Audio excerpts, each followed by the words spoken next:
Welcome to Just Wanna Quilt, a research podcast coming out of Tulane University Law School, where we explore all kinds of things, stories about quilting, tools, field trips, maybe some famous quilters stop by, and a little bit of copyright thrown in just for fun.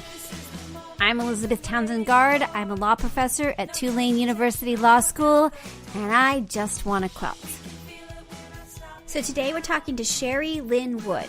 She is an artist and a quilter. She's got some really cool book on improv quilting. She also does stuff on bereavement quilting and some stuff on expressing war in quilts. So she's just got a lot of stuff. We had so much fun. We didn't get through everything, but that's what we talk about today. So Sherri Lynn Wood, about her life as a quilter, a teacher, and an artist.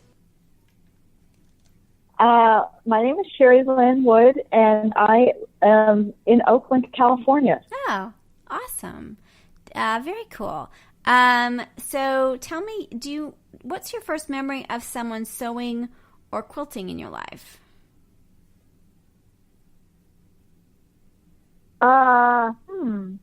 First memory of somebody sewing or quilting. Well, I have a first memory of quilting.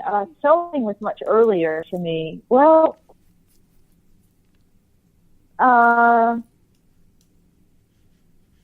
I'll just tell you my first memory of quilting, because maybe it is my first memory of sewing.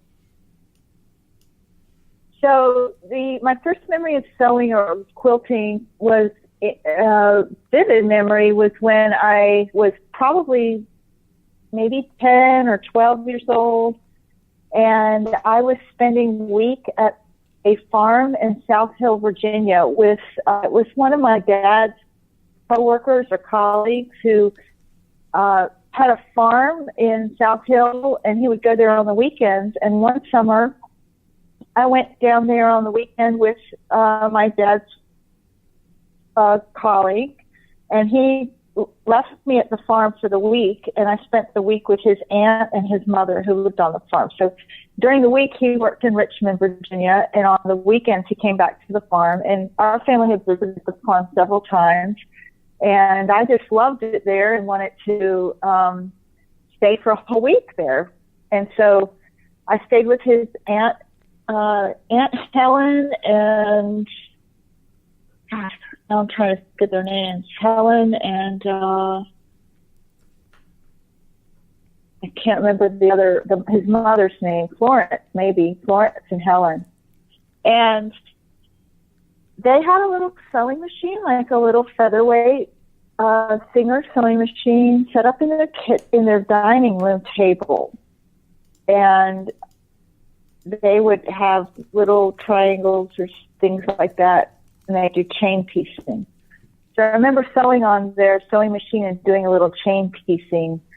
And then one day, so I spent the whole week there, and I just did whatever they did. And they actually had a florist shop, too. So we would go in the florist shop sometimes. You know, I helped collect eggs. I just lived on the farm for the week. That's cool. And one day at the farm, we went in the afternoon to their neighbor's farm, and we went to help quilt on a quilt at their neighbor's farm. And I don't remember the name of the neighbor or anything, but they actually lowered a quilting frame from the room, the ceiling of the room. Wow. And to, seated level. It was very old school. That's really cool. And quilted. That is so cool. And it was pretty cool. And, it's funny because I didn't become a quilter until I was in my late 20s.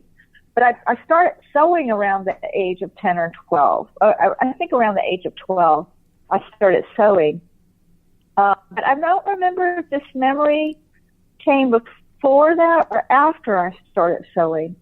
But that was definitely my first memory of quilting. And they lowered the frame, and I wasn't allowed to quilt, but I got to wax the thread and stuff like that. And I remember going underneath the frame too and looking at the stitches and all that. So that was my first memory. It's kind of funny that, and I don't even, yeah, so that was my first memory. The other memory I have of sewing, I think, was my grandmother's sewing studio. My grandmother made draperies as a professional, and she lived in Indiana, and I lived in North Carolina, or Virginia at that time, so we didn't go up there that often. But I remember at one point when I was really young, I was visiting her home, and she had this huge, to me it seemed huge, I was little, this huge room that was like a porch room or something, but it had windows all around it. But she made, and big tables, and she made draperies professionally as a living, for a living. And I remember seeing her studio and her workspace, and she used to send me remnants after that from her in sample books, and that's what got me into sewing. She used to send me fabric and things when I was little. That's super cool. Yeah. So now would you call yourself a professional quilter? Would you put that title on yourself? Yeah, I would say so. I mean, I'm a professional artist, and I make quilts. Yeah. And so we've had these conversations of, like, what does it mean to be a professional artist or professional quilter? How is that different from, like, a hobby quilter? Well, I think it's not my primary. I mean, it is like almost my primary source of income. It's like I do have a part-time job that supplements my income as an artist. Mm-hmm. But it is, I don't have a partner. I don't have any other way of making money. I could make money other ways, but I choose to do my art as my main profession. Yeah. It's my profession. So I've got an MSA in sculpture from Bard College. I've studied art, and I have been making quilts for over 30 years. And quilt making is part of my artistic creative practice. Yeah. But yeah, I'm a professional. I mean, right. I've, written a book. But I make my living doing this, and I have structured my life to be able to do this as a full-time person. Yeah. Or fully dedicated to it. Yeah.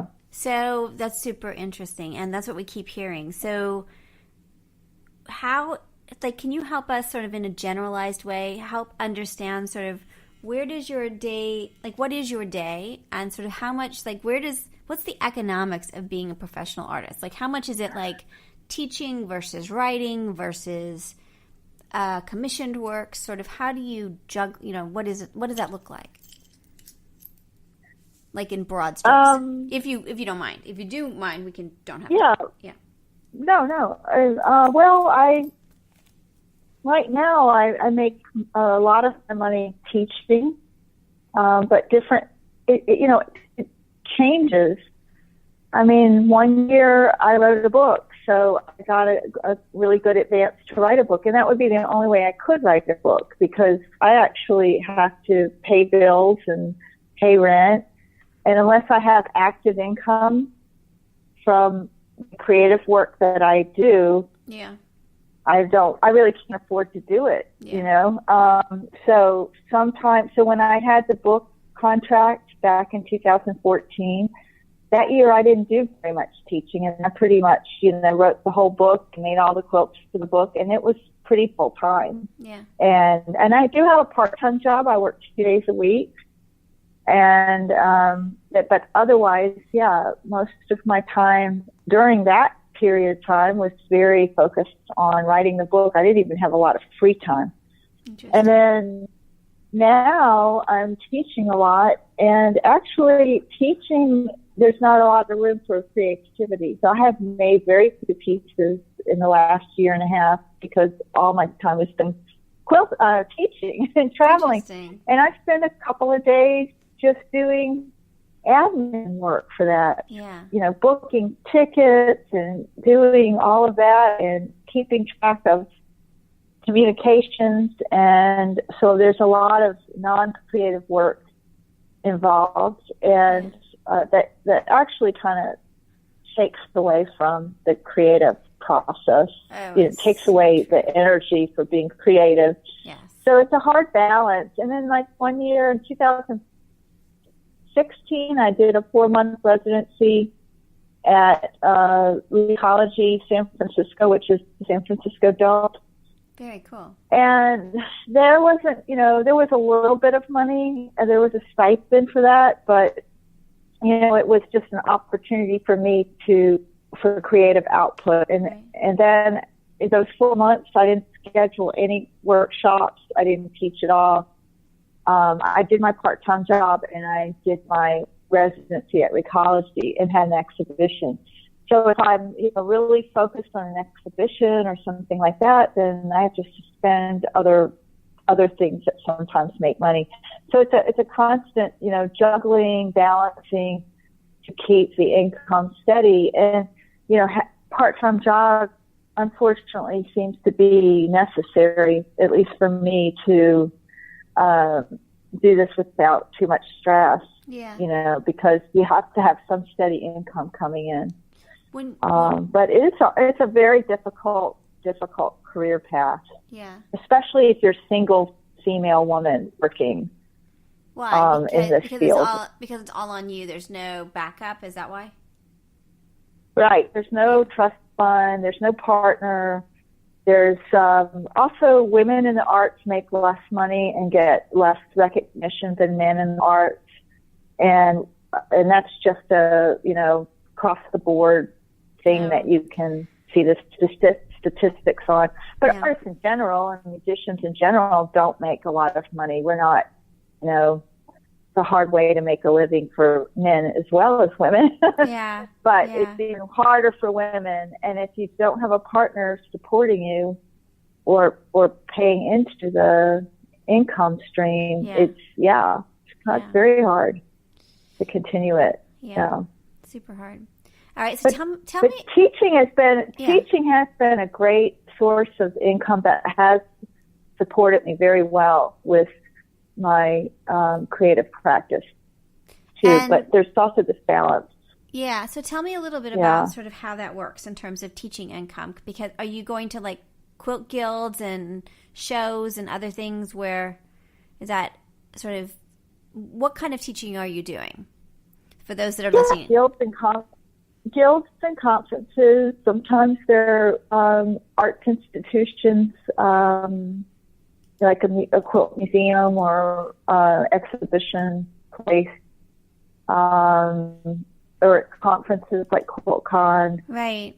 Or regional conferences that guilds do. But then, and also shops, different shops, sewing shops that host teachers. Very interesting. So those are all places to teach. Yeah. That's very cool. And so when you're teaching, so I want to ask you about the book, but you're using the book. Like I'm trying to get sort of understand. So you wrote the book and now you're teaching, and are your classes based on the book? So they buy the book, and like, is there additional income from the book when you teach the class? I don't require that people have my book when I teach the class.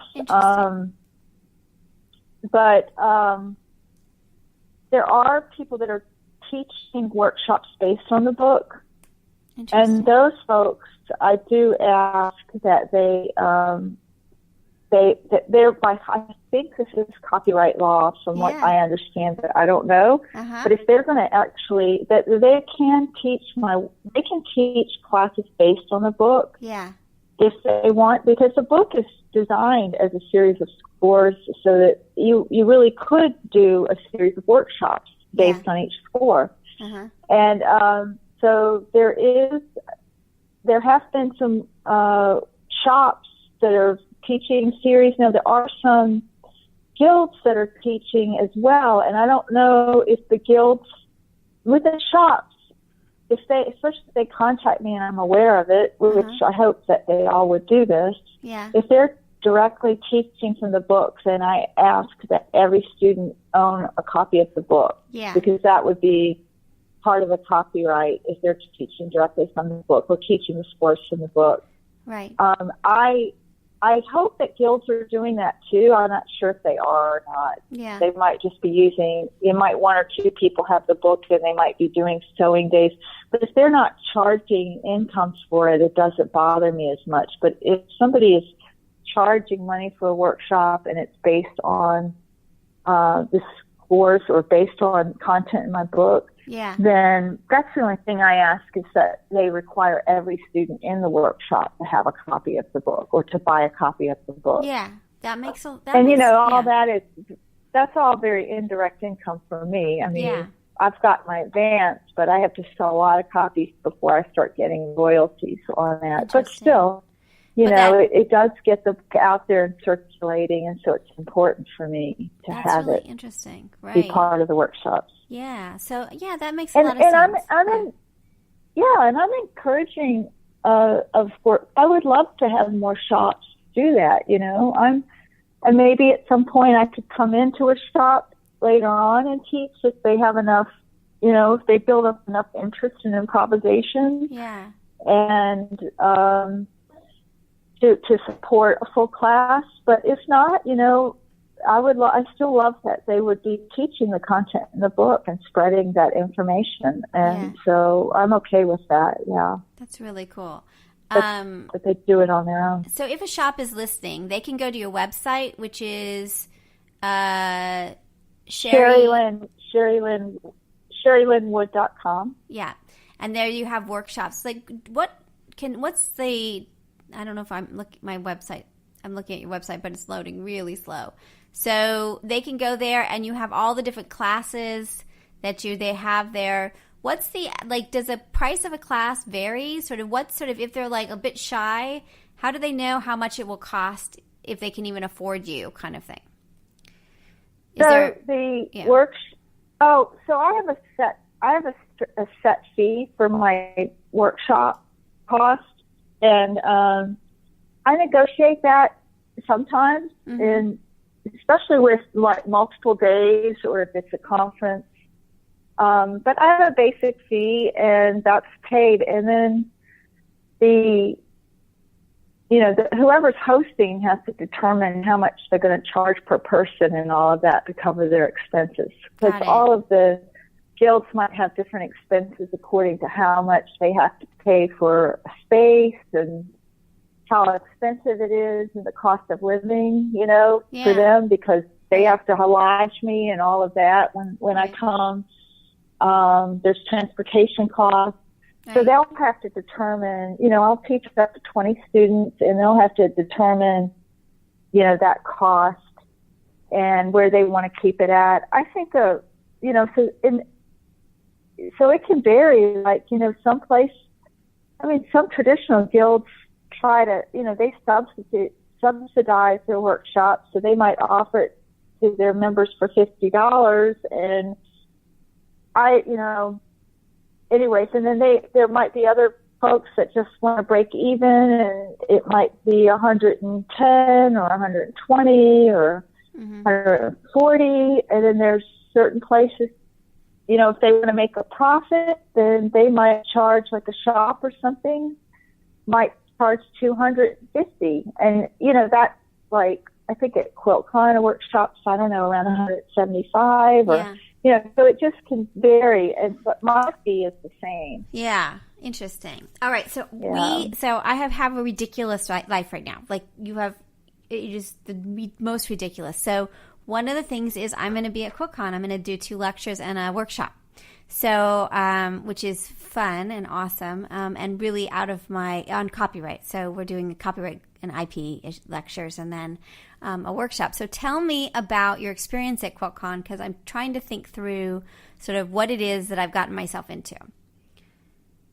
Oh, QuiltCon's great. I love QuiltCon. I think it's so well run. I'm so impressed by how organized they are, and all that they have to offer, and it's a nonprofit, and they put on this huge show every year, and it allows people, it's amazing, National Quilt Guild meetings, basically, and you get to see, all the folks that you've been watching on Instagram, and you get to see the quilts in real life, and the quality of the quilts are great.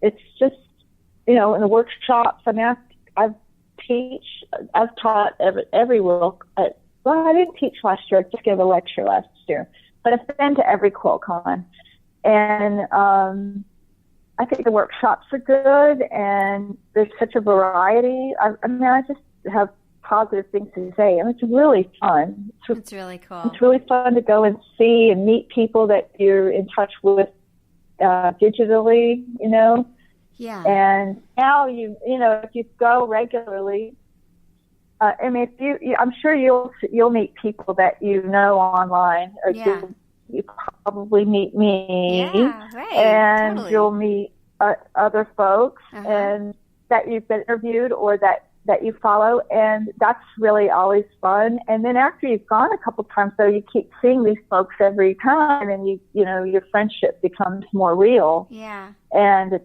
fun to just see people once a year. So I think it's really good, and I think they do a great job. The volunteers are fantastic. That's great. I think they have a really good range of workshops that they offer in like all these different areas that are popular for modern quilters. Yeah. And so it's pretty good. I think they do, and they pay their teachers well. I know. And right? I think that's a big difference from some of the for-profit national quilt exhibits that happen throughout the year. And I have not taught at some of those big things like Quilt Market and Quilt Festival and stuff, because I don't think they pay their teachers enough. Interesting. For it to be worth my time to go and do that. Yeah. But, I don't know for sure, but that's kind of what I've heard. That's interesting. And so, but QuiltCon's not like that. I think they really respect the work of their members, and they respect the profession. They respect the makers that are in it as a profession, as teachers, or even if they're not professional, even if this is just kind of a part-time hobby, but they are good teachers, they respect them and pay them a wage that's fair for their work. That's very And so I think I just have all good things to say about QuiltCon and the organizers. That's really And I'm going to be the keynote speaker and featured exhibit in Nashville. Oh, that's so cool. About that. I love it. That's the reason I'm saying all this. Yeah, no, that's so cool. Excited. What is it? That is so awesome. What's the special exhibit on? It'll be my work, it'll be kind of a survey of my work. And hopefully I'll have some of my sculpture there too as well. That's so that's cool. Connected to the quilting. That is so cool. Wow, that's so awesome. So I'm trying to get quilts from, really old quilts, that some of the work that people might not be familiar or have ever seen online before, as well as current stuff and maybe a couple of new things. Now, as an artist, do you keep your quilts? So, because you're going to be exhibiting them, do you give away quilts, or do you keep them because you know that you'll need them for books and exhibits and things like that? Well, I make quilts for family and things at different times and stuff, but I also make quilts for sale. So if I sell them, they're out in the world, and if I need to borrow them back, I can ask the owners if they'll loan them for a show. Yeah. And then some of the things, I probably will have a quilt that I made for my father out of my grandmother's clothes, so I'll just ask for it back to put in the show. That's really cool. I'll ask my. So, there's definitely, I make quilts to give to people too. Yeah.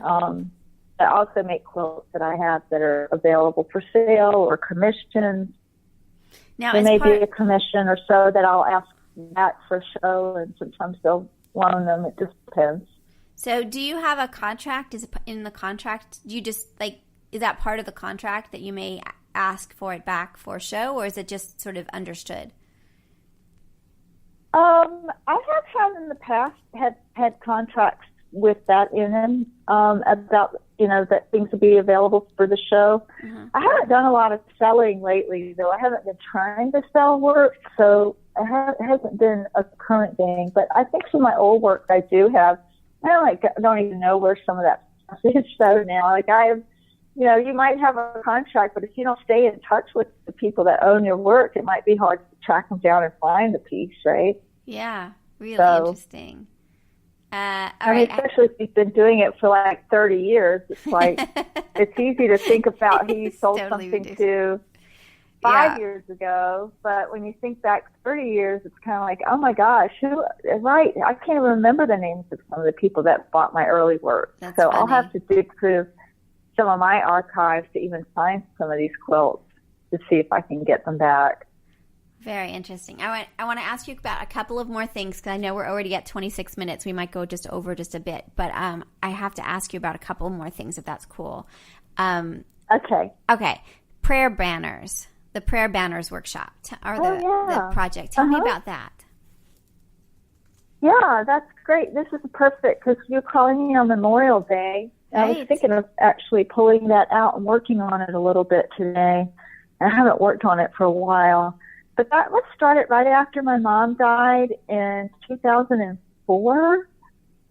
She died Christmas Eve 2004, and the Iraq War had just started, like in March 2004. Is that right? Yeah. I think so. Okay. I don't know if I have the dates right.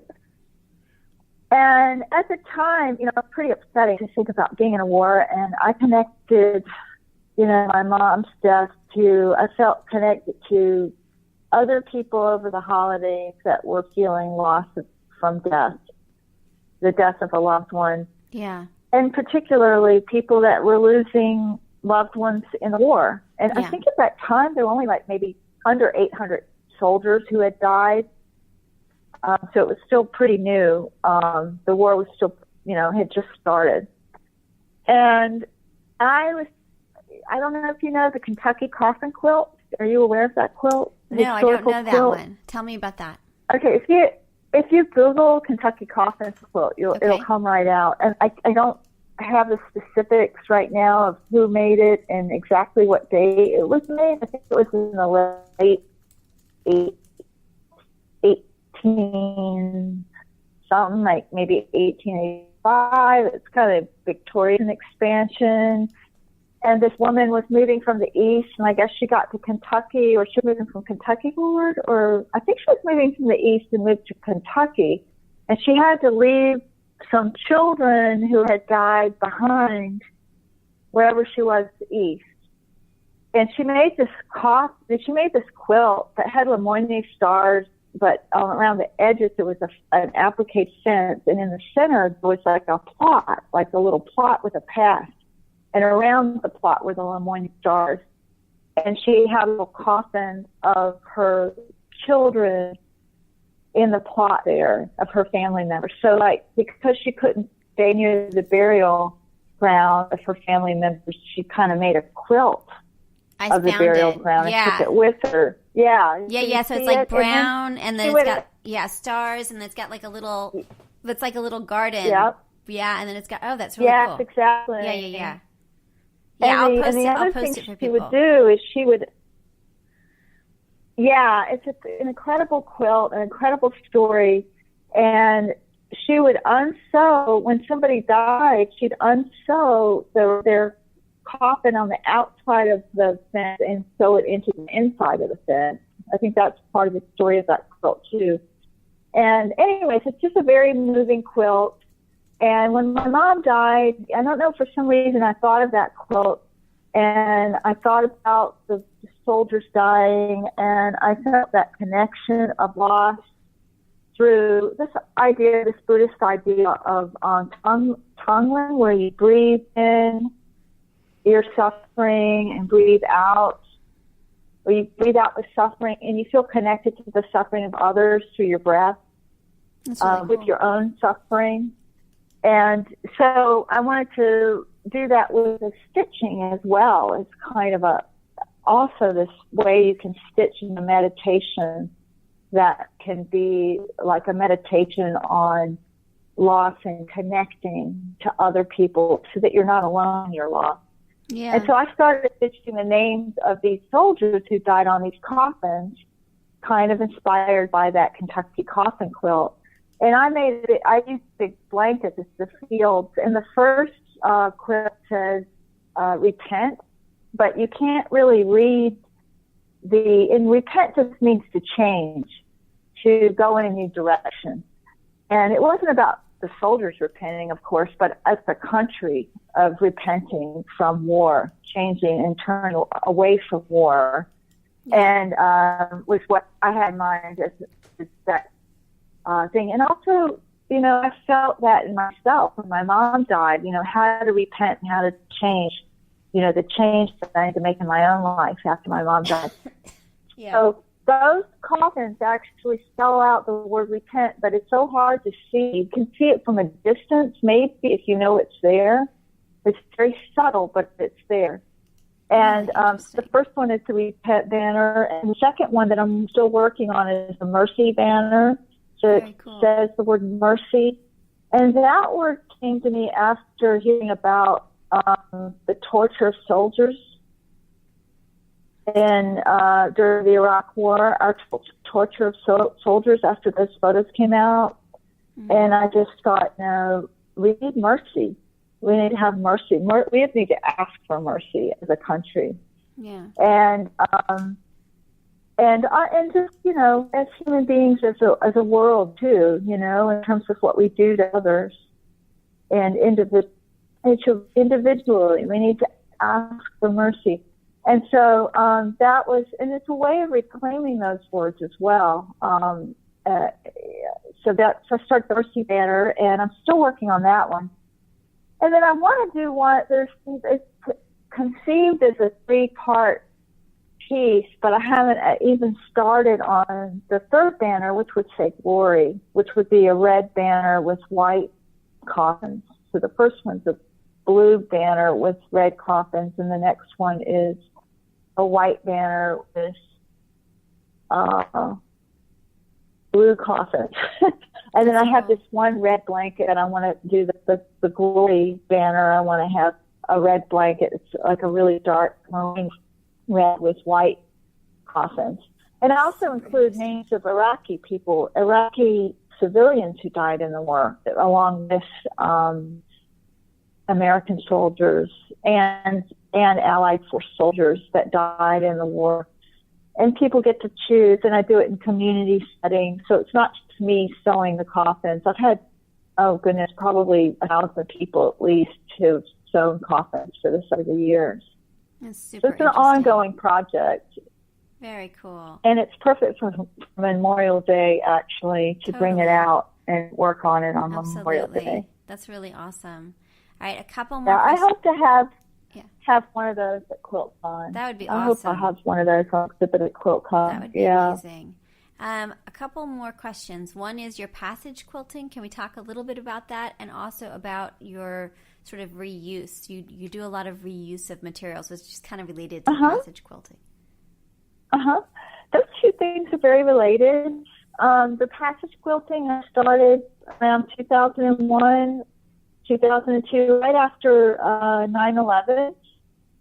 And it started by, somebody coming into the farmer's market and saying, I have these clothes from my grandmother that I'd like to have made into a quilt. And so I did that, and it was so meaningful. And I worked with the architecture of the clothing, and not as much in the first two. I just read for her. But in the third one I did that. And then I taught at Penland right after 9/11. And I did a workshop, a 2-month workshop that started like the Saturday after 9/11 for 2 months, called Quilting and Narrative. And so we worked a lot with clothing, and the group of students, we worked with the poet Eileen Miles came and did a mini workshop with us. So we connected language and narrative and story and poetry and writing with quilting. And we looked a lot about, we used clothing that had meaning and memory.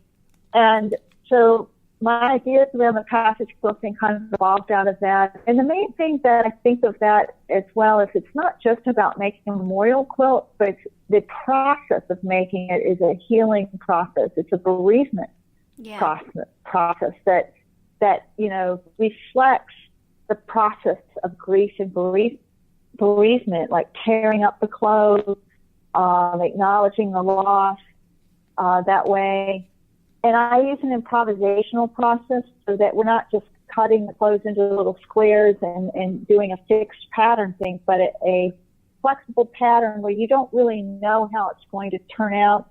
And that really reflects how we have to shift our patterns since we have a major loss of somebody we love in our life. All the patterns, all the routines start to shift, and it's very disorienting. So doing that in a quilt creates a lot of trust in just being present to the moment and not having to have all of the patterns fixed and seeing that it works out okay. So it becomes a very reassuring process that will mirror that in life as well. Mm-hmm. You know, that, you know, you have to trust that, you know, your new patterns will start to evolve and it will be okay, whatever works, whatever happens. Now in this new relationship you have with this person who's died, you know, it's a new relationship. And so, and also, you know, the patterns, the families change, all the systems, the patterns in the system change. So, that doing that in a quilt in an embodied way is, you know, reassuring. And then there's the meditation of the stitching and the memory and the stories, and then it's sharing the quilt again allows people to remember the life and not just death. I've done a lot of these with people who've had tragic losses, like losses of children and adults who've taken their own lives, murders even. I mean, so a lot of times people, like in a suicide, they don't really know how to talk about it with their friends and families. Who feel awkward around it because of the way the person died. It's hard to even remember their lives. But once they have the quilt becomes a vehicle to remember their lives. You say, oh, yeah. Look, I remember when, you know, he did this or that, or, you know, oh, yeah, you know, because I might have a T-shirt from that part of the life, or, you know, so it becomes, you know, this new way of remembering the life of the person instead of just the way that they died, which can happen sometimes when it's a tragic loss. Super interesting. And so it's very healing in so many different ways. And of course, you can just wrap up in it when it's done. And I've continued to do that. I'm actually working on one today in my studio for somebody. And the most recent project I did with a woman whose fiance died in the ghost ship fire in Oakland last, I guess it was a year ago in November.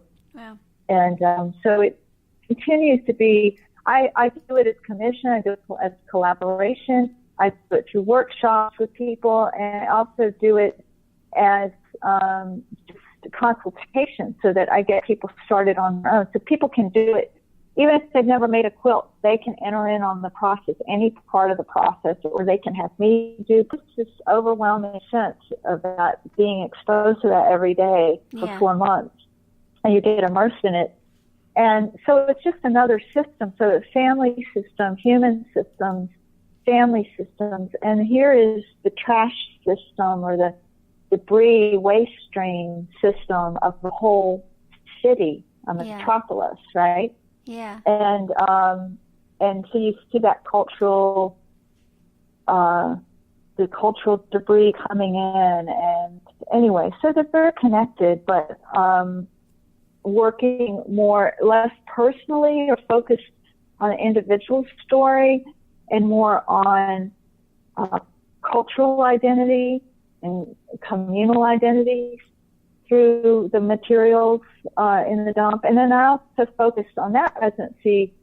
Another part of that was about this idea of making do, which I think of more in terms of, and I know that can be a very negative connotation. When you don't have enough, you have to make do. Yeah. But I was looking at it, kind of flipping it and saying, you know, what we have scarce in our life now is that the simplicity of choice is scarce for us. We're overwhelmed by too many choices and too many options.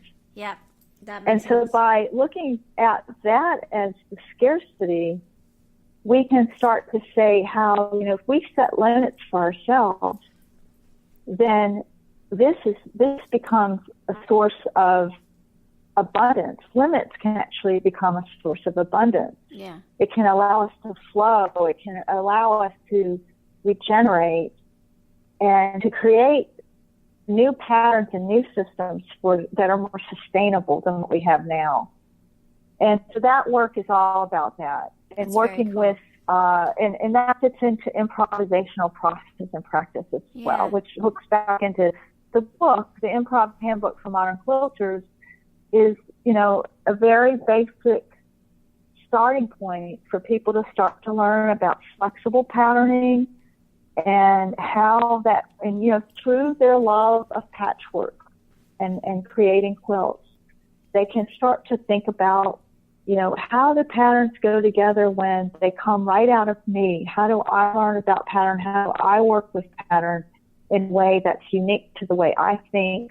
And how do I deal with things that don't have to be planned and fixed? And, what are my blocks to that? Because I think we have to live in a more flexible world these days. So patterns are all, they're not fixed anymore like they used to be, more fixed.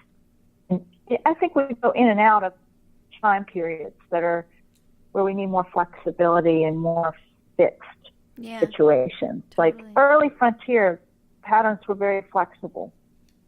And then as things became communicated and it became media, and just in terms of quilt making, patterns became more fixed, right? And copyrighted and owned in certain ways and not owned in certain ways. But, so, I could go on and on. We could talk about how the difference between copywriting a fixed thing and a flexible thing. Right. Is that even possible to have copyright? That's right. It's in the definition. Stuff. I don't. No, right? That's exactly it. So copyright is something that's fixed in a tangible medium of expression, at least in the U.S. That's part of the definition. Yeah, so fixation is right. Yeah, so it's all about fixation and fixing it, and then being able to identify that property as somebody's property. It's a property system, right? It's an economic system. So yeah, you're right on with that. That's really interesting. Super interesting. So, well, right. You're so cool. I have like 1,000 more questions, but we're already at 45 minutes. I would love for you to come back and chat more, and I would love to talk to you about, as we get closer to QuiltCon, about your show and sort of the process of getting that show up and running. That would be just so cool. You're just really cool. Your stuff is really cool. I'm going to plug your book for you. So the Improv Handbook for Modern Quilters, and I like the subtitle, A Guide for Creating, Quilting, and Living Courageously. It sounds like a great book. It really does. So this has been insanely awesome. I want to chat more. So we got to play more. You're really cool.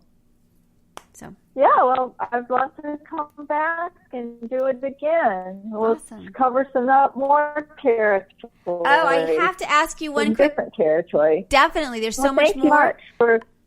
I do have to ask you one question before you leave, because I cannot figure out what this is, which is your mantratrailer.com. What is that?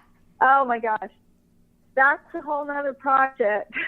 Again, about patterns and patterns of language and repetition and variation. So I took this trailer, this 50 spread box trailer cross country for 5 months and took it to communities all over the United States, from east to south and east and south to west. And it was like a little traveling project. The outside was a signboard where I could put people's mantras in letters on the outside, and then the inside was a meditation space where people were encouraged to come in, connect with their innermost self, and say whatever mantra they wanted to say or sing or chant their mantra out loud. And it didn't have to be a traditional mantra or prayer, although some of them were. Yeah. And anyway, so the archive is online at mantratrailer.com. You can go and listen to different mantras from all over the place. It's great. And, it's this idea of repeating it. And then sometimes we repeat out loud the meaning shift and the tongue shifts or the subtle shifts of understanding. And you can hear that often in the thing. Some of them are very inspiring. So I definitely would recommend people going to visit that website. And the inside was beautifully quilted gold silk, but I never took pictures of the inside. Yeah, I was looking for pictures of the inside. For people to experience. Oh, that's interesting. Yeah, no, you had to have experienced it to see that. It's only in the memories of the people. And so what did you do with the trailer once you were done with the project? Do you still have the trailer? Well, it is now in Truth or Consequences, New Mexico. An artist friend of mine who gave me the trailer originally now has it, and it's part of his creative space there. That's so great. Well, I love it. You are such an artist. Yeah. You have so much. I think that, thoughtful thinking about society it's so part of, like, I just really like what you're thinking about and how you're expressing it. It's so cool. Let's chat again. Hold on before we get off. I'm going to turn off the recording, but just hold on real quick. Okay. So this is Elizabeth Townsend-Gard. You've been listening to Just Wanna Quilt, a research podcast coming out of Tulane University Law School. We want to hear from you. Join our army, our quilting army. Go to our Facebook page. Suggest people to be interviewed.